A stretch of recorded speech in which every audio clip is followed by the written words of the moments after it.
আসসালামু আলাইকুম। প্রিয় শিক্ষার্থী বন্ধুরা, আজকে আমরা কাজ ক্ষমতা ও শক্তি থেকে কুমিল্লা বোর্ড ২০২২ সালের কোশ্চেনটা সমাধান করছি। কুমিল্লা বোর্ড ২০২২ সালে উদ্দীপকটা ছিল, দুইটা বস্তু ছিল, এম এবং এন, দুইটা বস্তু।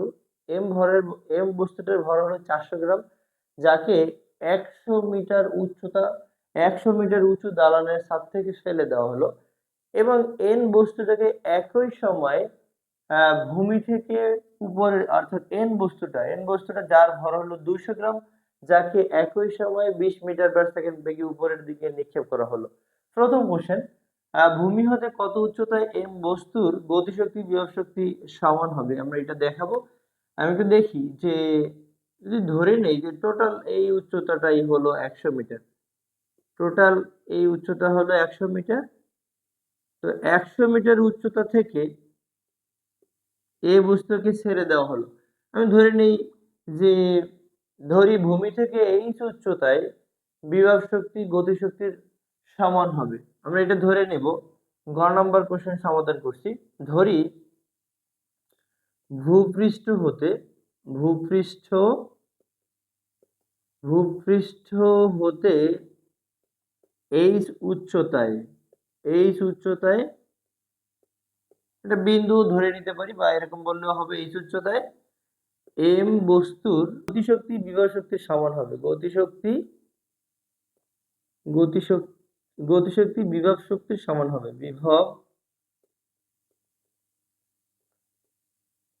শক্তির সমান হবে।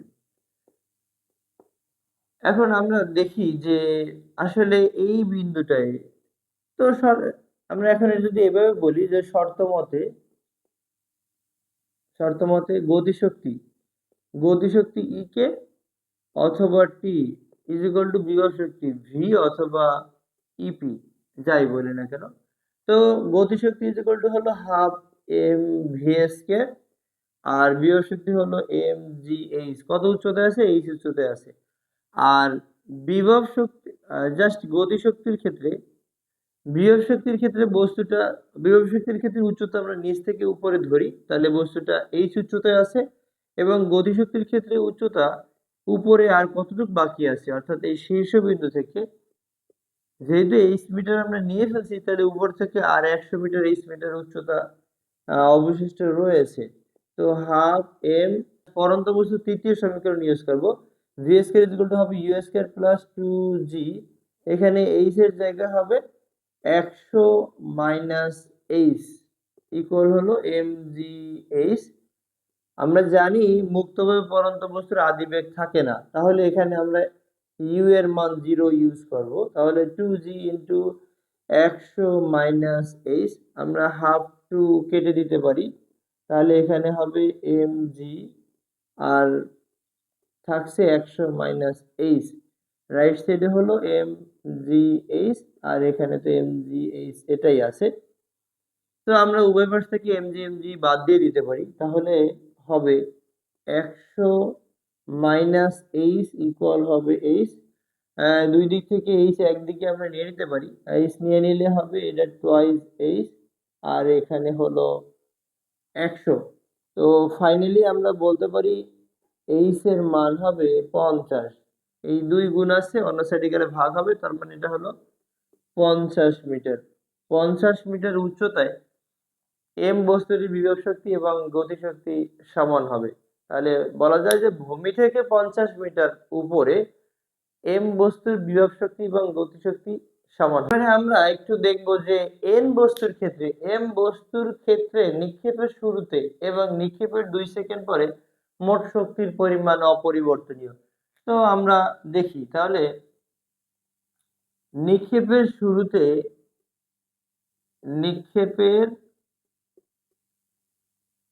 শুরুতে বা মুহূর্তে মোট শক্তি আসলে যান্ত্রিক শক্তি ই এন, অর্থাৎ এন বস্তুর, এটাকে আমরা গতিশক্তি যোগ বিভব শক্তি এটা বলতে পারি। গতিশক্তি হলো হাফ এম ইউ স্কয়ার হবে। কেন ইউ স্কয়ার হবে? বস্তুটা কিন্তু আসলে আদিবেগে নিক্ষেপ করা হয়েছে, এবং বিভব শক্তি ভি এর মান হবে 0। কেন 0 হবে? অর্থাৎ বিভব শক্তি হলো কোনো বস্তুকে স্বাভাবিক উচ্চতা থেকে যদি কোনো একটি নির্দিষ্ট উচ্চতায় ওঠানো হয়, তখন তার ভিতরে যে সঞ্চিত শক্তি উচ্চতার কারণে জমা হয়, কিন্তু এটা তো আসলে একটু উপরে না, জাস্ট নিচ থেকে নিক্ষেপ করা হলো। তো এখান থেকে আমরা এম এর মান জানি। এম এর মান হলো 200 গ্রাম, মানে 0.2 কেজি। এটাকে যদি আমরা 100 দ্বারা 1000 দিয়ে ভাগ করি তাহলে 0.2 কেজি।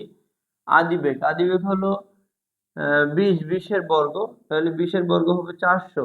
তো আমরা যদি হাফ এবং 0.2 কে কাটি তাহলে 0.1 ইন্টু হলো 400। এটাকে আমরা করলে পরে 40 জুল হবে।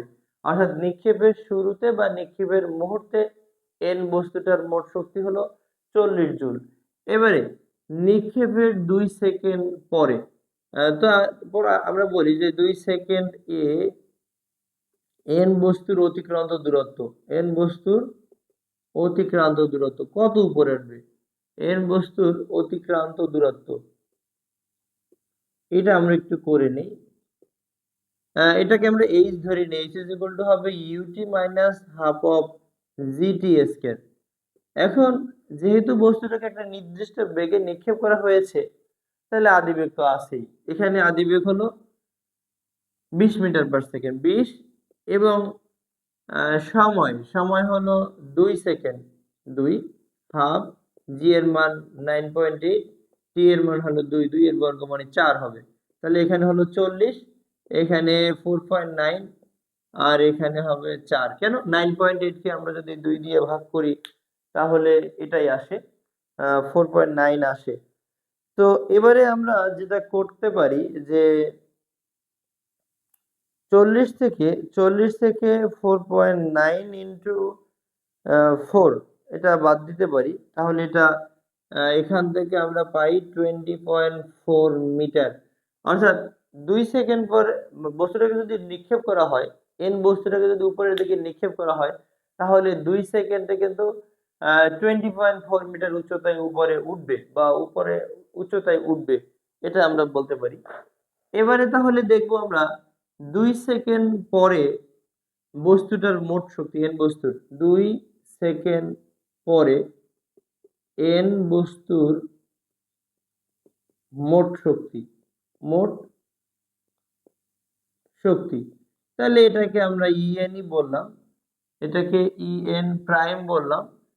এটা জাস্ট গতিশক্তি প্লাস হলো বিভব শক্তি। আমরা জানি গতিশক্তি সমান হলো হাফ এম ভি স্কয়ার, আর বিভব শক্তি হলো এম জি এইচ।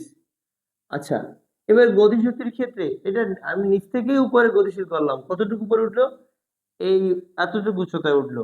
তাহলে এখানে যেটা হবে হাফ এম নিক্ষিপ্ত বস্তুর তৃতীয় সমীকরণ, ইউ স্কয়ার মাইনাস 2জি এইচ মিটার উপরে উঠলো। আর বিভব শক্তির ক্ষেত্রে বস্তুটা জাস্ট এইচ মিটার উচ্চতায় আছে, অর্থাৎ 20.4 মিটার উচ্চতায় আছে।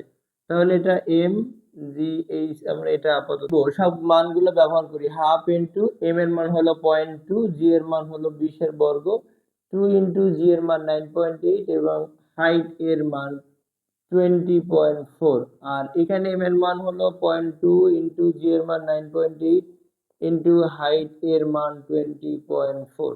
তাহলে এখান থেকে আমরা 0.1 পাই।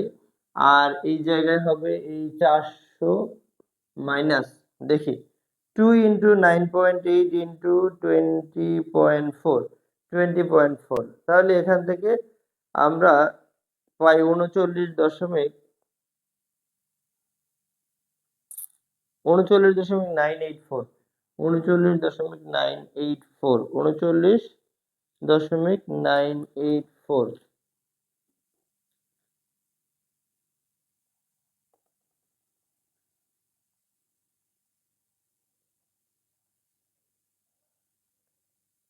মাইনাস হলো 2 ইন্টু 9.8 ইন্টু 20.4, তাহলে এটা আমাদের এই ওভারঅল এখান থেকে আমরা পাই ইন্টু হলো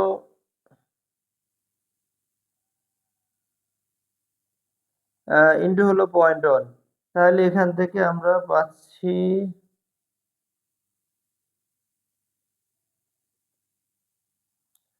হাফ ইন্টু 20